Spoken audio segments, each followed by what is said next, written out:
Panginoon, nakabili ng naikuko ni gawas. Di ba? Unang-una, sinilas pa. Pinagpapala ng Panginoon, nakabili ng Duralite, black, white, blue, red. Amen. Hanggat sa pinagpala, nagpapatuloy, nagkaroon na ng mga mas branded pa. At unti-unti, lahat yun nagluma. Pero hanggang ngayon, kapatid, still you are wearing. Hallelujah! Minsan parang nabibigay ka na sa paglilingkod mo sa mga aral. Malapit nang babalik. Malapit nang babalik.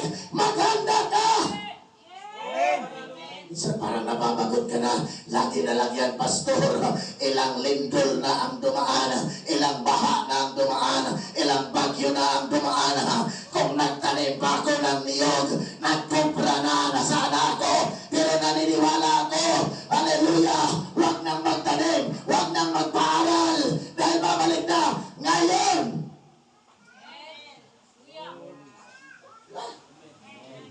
Amen? Amen. Ganun. Diba? Imbis na mag-aral ka, sabi ng mga nanay noon, balik na Panginoon.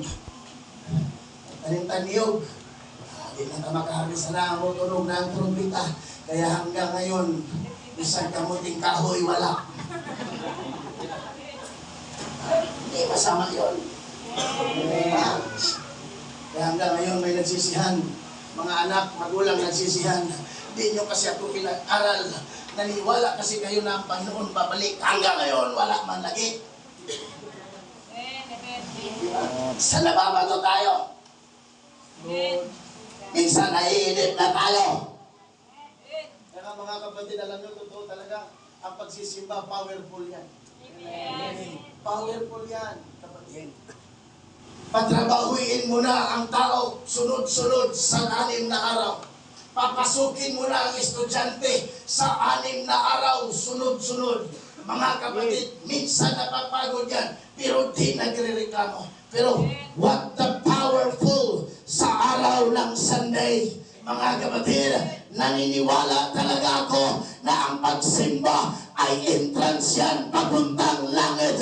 We are entering to the promise of God. Hallelujah! Dahil kung walang entrance sa pamamagitan ng pagsimba, walang pintuan, papuntang langit.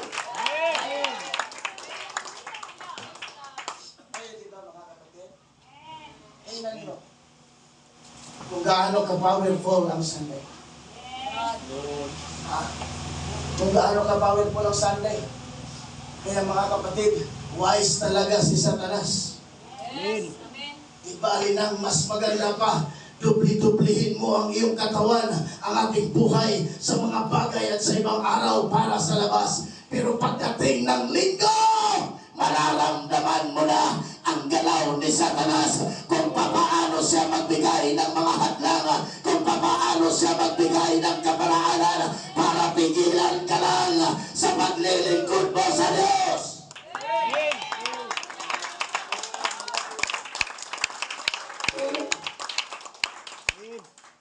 Totoo yan. Sabi mo sa iyong katabi, totoo yan. Sabi mo, kahit nagregalo ka pa, kung natamaan ka, sana huwag ka. Totoo yan, mga it's a truth preaching. Amen. Dahil hindi tayo nagbibiro dito. Maaari ngayon mga kapatid, baliwalain mo lang at parang wala sa isip mo yung pangangaral. But time will come, ma-realize mo, i-recall ng Panginoon sa mga panahon na hindi mo inaasahan. Biglang tutunog ang trumpeta. Ang sabi ng Biblia, lahat ng may paningin ay makakita sa pagbabalik ng Diyos.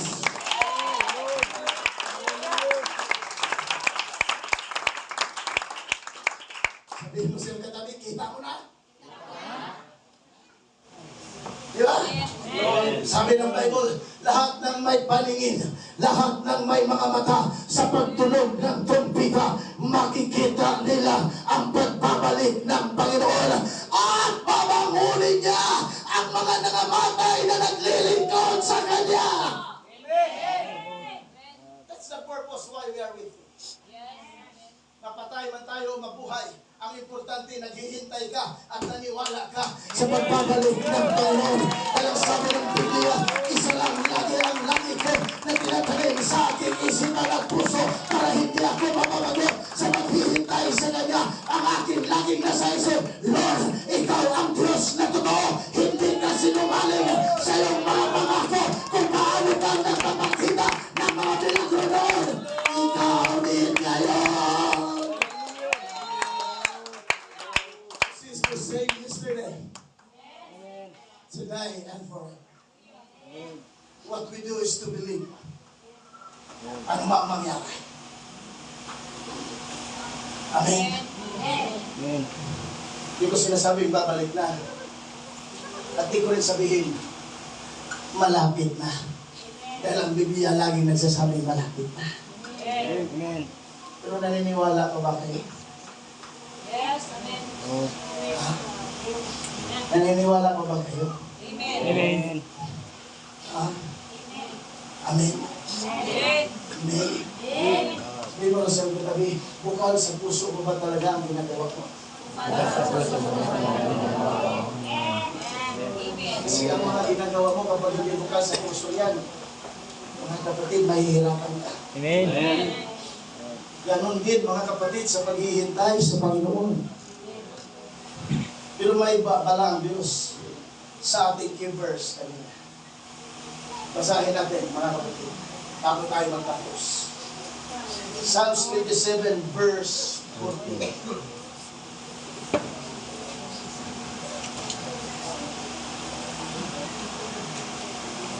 Magantay ka sa Panginoon. Sino ang inantay natin?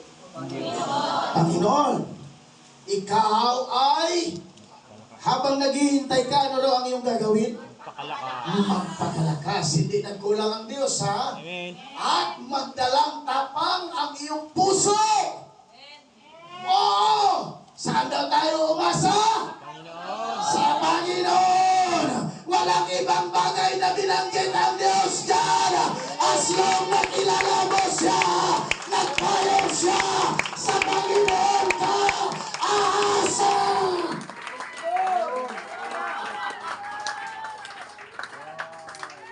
If you trust in Him, hindi ka mabibigo. Yan ay paalala. In the book of Isaiah, chapter 40, verse 31.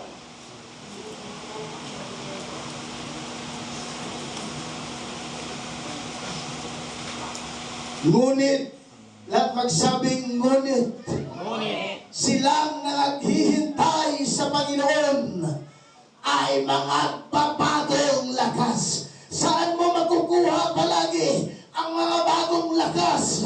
Sa